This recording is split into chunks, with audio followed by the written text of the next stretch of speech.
E aí, pessoal, tudo bom com vocês? Grande expectativa, essa é a palavra dos torcedores da Mercedes que estão esperando essa grande atualização que a Mercedes deve trazer para Mônaco. Era para ser em Imola, mas por causa do cancelamento, fica para Mônaco. Mas de fato, o que a Mercedes provavelmente deve trazer de novo?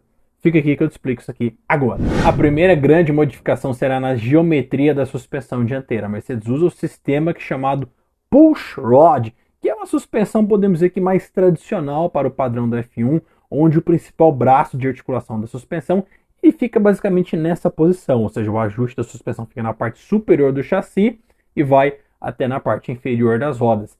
E a Mercedes deve modificar para o sistema Pull Rod, que é o que a Red Bull usa, a McLaren e Red Bull usam, que é um sistema onde o braço da articulação da suspensão fica virado para baixo e a parte dele mais embaixo, conexão com o chassi, fica na parte inferior.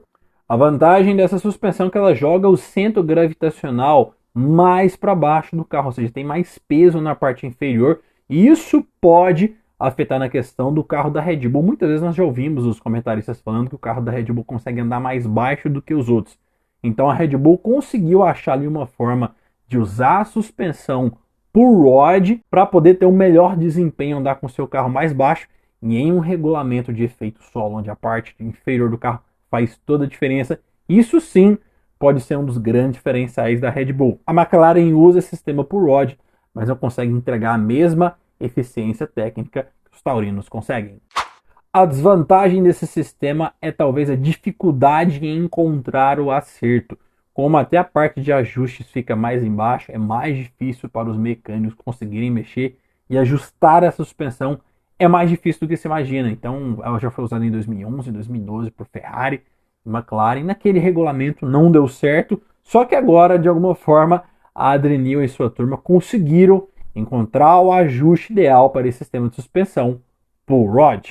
A segunda grande alteração deve ser na posição do cockpit. O carro da Mercedes é o carro onde o piloto fica mais à frente em relação ali aos outros carros. Até o Hamilton comentou que ele sente como se estivesse pilotando em cima das rodas. O Russell também fez reclamações e a Mercedes deve fazer os ajustes para trazer essa percepção do piloto um pouco mais para trás e tirar os caras literalmente ali da frente das rodas dianteiras.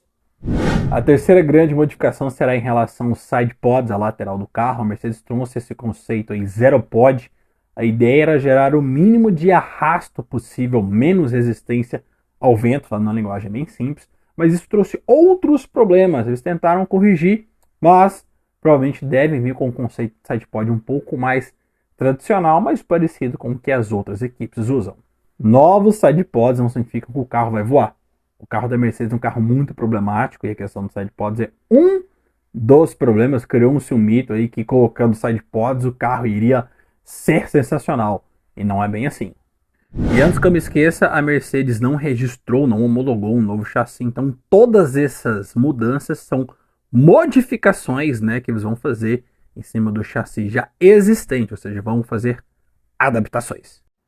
E por último, o assoalho, talvez a mudança mais importante que a Mercedes deve fazer, lembrando que nesse regulamento de efeito solo, 70% da aerodinâmica do carro é feito pelo assoalho, talvez seja a peça mais importante hoje num carro de Fórmula 1, o pessoal se esquece desse detalhe, fica lembrando de outras coisas, a Mercedes deve finalizar o seu pacote de atualizações trazendo um novo assoalho.